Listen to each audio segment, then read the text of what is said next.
we're here to talk about one thing, and that is that car right there. So here's what happened. A couple days ago, we got news that the 2025 GR Corolla is coming out. Now, anybody that owns one of these guys right here, we immediately were thinking about what other upgrades have they done to the car? Do they warrant a change? Do they make sense? Are they worthy of a trade-in? Am I gonna trade this in compared to for this car? So let me just talk about a couple things, right? Because you see it right next to me. What happened? What changed? Well, my front grill's different. Now, if you know from my other videos, you know that I've talked about this front grille cracking on the front of this thing. But mine is replaced now, so it seems like it's good, you know? I don't see no problems for now. But anyways, what changed? You can tell this front grille to that front grille. Totally different cars when it comes to the front end of this. Headlights remain the same, but why did they change that bumper to what you see right here? A couple reasons. One of them was cooling. This new one has a sub radiator because Toyota said when you are driving this car spirited on the tracks, back roads, a sub radiator, which is optional when you get to the higher trim levels, helps to keep the engine cooling down. There is no diff cooler, even though that has been something that we've talked about when it comes to GR Corolla ownership, but there also is a transmission cooler. That is why that grille looks like that. Those openings we see on the side, one houses a transmission cooler and the other side, believe, is for that sub radiator. But there is another big benefit too, and that is improved brake ducting cooling. See all this side here, fog lights are gone because they've now improved the cooling to go to the brake ducts. And if you see the floating above me, the side vents on that front bumper, well, now we have cooling and airflow for stability and cornering how that bumper is designed. So that's one of the big changes there. So I said front bumpers change, right? You see it, it's subjective. We'll get to that later about whether us current 2023 to 24 GR Corolla owners like that new front bumper, but it's functional. There's a reason why they did that. So they changed the front bumper. We got sub radiators, we got different engine coolers, we have transmission cooler, and we have better aero for stability in the corners on that side vents that you see when the air comes out of it. And we have better cooling to the brakes. But why did they add a transmission cooler? Well, guess what? This time around, this guy gets an automatic transmission. Well, I know I can hear the boos and the cries from the background because most people don't want to hear about an automatic transmission in the car that came with a manual only and it was made for the enthusiasts. They don't want to hear about automatics. I am different. See, I think that an automatic introduces this car to more people and introduces it to more clientele, which introduces it to more aftermarket support, which introduces it to more products being produced for the car, which introduces it to a longer lifespan. See, niche cars are cool. I love them. But niche cars have short lifespans. They have limited support. They have limited aftermarket. They have limited communities. You're very much in a niche thing. The more the merrier when it comes to cars like this because we don't got that many left to begin with. So what was that transmission I talked about? We have an 8-speed DAT transmission, which stands for direct automatic transmission. And what that is Toyota made a transmission for this car, and they first put in the GR Yaris, that is intuitive to how the driver drives. So one of the things they talked about, they said, when you're driving this 8-speed automatic, as it learns how you drive, it can proactively do things like downshift. So if I'm driving on my favorite back road, and I've been there plenty of times, and it knows I'm an aggressive driver, when I'm coming to corners, when I'm braking hard at a certain threshold, it may automatically blip the throttle and downshift. It may automatically upshift for me if it sees how hard I'm pressing on the automatic. Now, how does that portray, or how does that come into reality in real life? How does that feel? I haven't driven a car, but that's where the journalist comes in. Or if Toyota, if you would like to invite me to a press conference, please do. I am an avid GR Corolla driver, but that is what that automatic transmission was about. That is why we have that other transmission cooler inside of the car. And it, like I said, it introduces this car to another subset of people who may not be manual drivers, but they'll love the idea of a 300 horsepower hot hatch. come on, CarQuicks, that can't be the only thing that they changed on this 2025 GR Corolla. Well, as you can see, besides the front bumper, besides the main biggest thing was the transmission, it does have more power. Not necessarily more power, it has more torque. See, the 2025 GR Corolla gets an update that the Marizo edition of the 2023 to 20, well, not 24, the 2023 GR Corolla had, and that is a 295 foot-pounds of torque. That's 23 more foot-pounds of torque than what I have on my 2023 GR Corolla or a 2024 one. Another benefit is that there's no more packs. Remember, when we bought these cars, you had to decide if you wanted a performance pack, the tech pack, the cold wear climate package, whatever it may be, heated seats. But the main thing everybody wanted to know about was the performance pack. They had the torsion differentials front and rear with the ability to change the percentage of 30 to 70, 50 to 50, 60 to 40 with the selector inside of the center console. Well, now standard. Every 2025 model GR Corolla is going to have the torsion differentials front and rear. You'll no longer have to worry about not having them. There is no more performance pack. The cars come standard with what you need. It has the same brakes, has the diffs, everything you need with the added benefit of more torque. Another thing too, remember I talked about that transmission, that automatic one. Well, guess what? Those guys get a launch control option.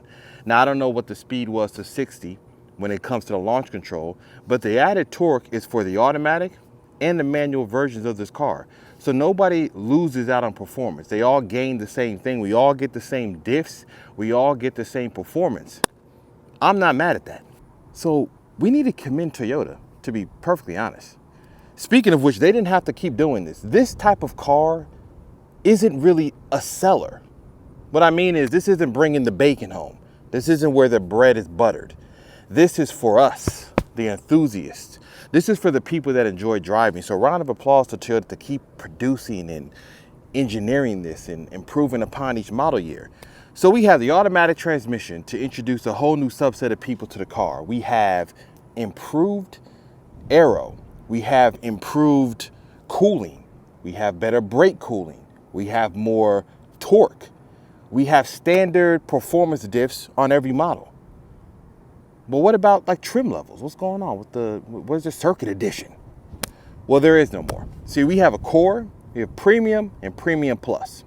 The core and the premium are known. If you've had a 2023 to 24 GR Corolla, you kind of understand those differences on those trim levels. The premium introducing better materials on the inside, gloss black on the outside, Alcantara stitching and things of that nature inside of the car. The premium plus, that's the old circuit edition, forged carbon roof.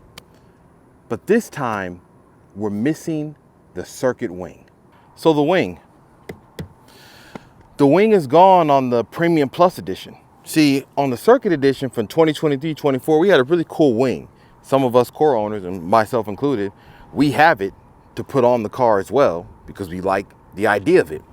But because of some of the stability and the aero that Toyota had developed and seen when it comes to the car and the way that they developed the new front bumper, no longer do we need the wing on here.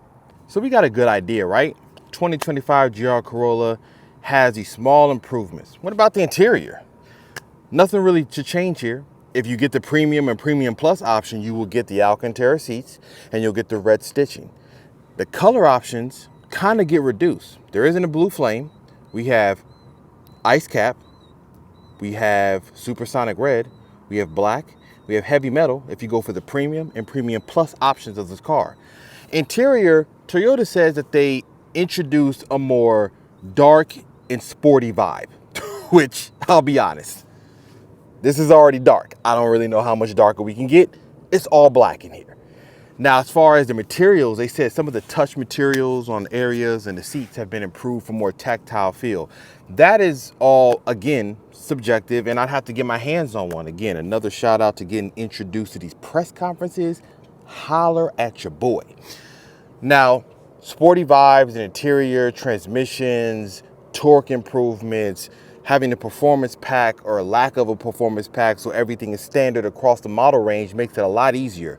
It actually makes it easier for enthusiasts who want to buy this car because instead of trying to find one that has this package and that package, I think the only thing that's probably going to be available is if you want the technology package and the cold weather package, which is Still a good thing to have. I didn't have the cold weather package. I don't need it. I live in Texas. It's blazing hot out here. The only thing I need is air conditioned seats. We don't have that option. So the interior remains the same. We don't get that different dashboard as you see right here. Remember, the GR-Yaris got a completely different dashboard. We don't get that. We do, though, get a HUD display. I don't know what it looks like. There's kind of some pictures like you see here floating around that kind of hint at what that could look like. But what they say it will do is it puts the information that you need most up on the windshield if you know what a HUD display is. So think of the speed, the gear you're in, RPMs, maybe some of the engine parameters like oil temps and things like that would be something that they'll show you up on the screen. And that pretty much is it. It's kind of like a simple update. But I'm doing this video because I got to ask a simple question a few times. Are you going to trade up? Are you going to trade in the GR Corolla? Simple answer is no. I'm not trading anything in. One, I mean, financially, that don't make no sense right now in this economic state, trading in anything. Two, unfortunately, we are going to have to battle some type of markup and issues with these dealerships, unless by that time this car comes out, the sales on cars is kind of so low or so stale that maybe dealerships are just willing to work with people and go back to building relationships. But I don't have any desire to trade my car in to go for that. I'll tell you a couple reasons why. The added torque is interesting and I would love it. Though my car is modified in a way where I'm probably already gaining some of that added torque that I have from the parts I have on the car. But it would be nice to have it from the factory. There's rumors running around that a lot of this stuff that they did for the added torque is simply just ECU tuning or ECU flash from the factory in order to gain the added torque that the Morizo had, because we're not talking about different engines, we're not talking about different turbo, we're talking about the same engine and everything else, just added torque. So a lot of that is parameters on the ECU. Maybe we can upgrade that later for that and get the added 23 foot-pounds of torque. The automatic transmission doesn't appeal to me, but if I was a person that was commuting very far and maybe I just don't have the ability to shift gears or have a clutch and stick in a manual car every single day, I'm not opposed to that idea. It does make sense for a lot of people in a lot of places. But for what I have and what I've done to my car, and ultimately, we're still talking about the same car. The front bumper, it's a little subjective. I'm on the fence about it. I don't necessarily love it as fast as I did the 2023-24 model. But if you tweak a couple things and maybe paint the very bottom lip body color, it does look a lot better than what we initially saw. It's not horrific. It's not horrible. It's just interesting. And interesting becomes normal or common, especially when you see these cars in person. I just appreciate the fact that Toyota's still doing this. For me, I'm happy with the 2023 GR Corolla. I have core models, the performance pack. I couldn't be happier. I want more people to drive this type of car to feel why we like it. It has this rawness. It has kind of something that's a little bit unrefined. For some people, they don't like that. They want refined. They want more luxury. They want more things that feel more solid. Not that this car isn't solid, but if you're talking to people that drive cars like Civic Type Rs and Integra Type S's, maybe Golf Rs, they kind of like those things that they have when it comes to the interior and how it feels and things like that. But you can't beat how this thing feels when it comes to all-wheel drive and how it handles and how it feels on the back road. It's just nothing like it. And for those that get it, we get it. For those that something else resonates with their soul, let it resonate. But for me, the 2023 GR Corolla that I have is more than enough, but I do like what Toyota did with the 2025. I look forward to driving it. I look forward to seeing how that automatic feels. I definitely want to see how that learning system of the transmission works in your favor when you're driving. And we'll see what happens next. There's more stuff to come from my car, but I appreciate Toyota, like I said, continuing to develop for this car and continue to make more. Those are my thoughts on the 2025 GR Corolla. Listen, this kind of was a podcast. I'll probably talk about it on my podcast still again.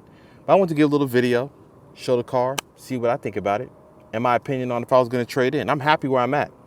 No trade-ins are coming. Now, if they introduce a deeper blue color, we might have something else to talk about. Or even like a yellow. Just letting you know, Toyota, splash some color in there. I'll see y'all around later. CarQuicks, I'm out.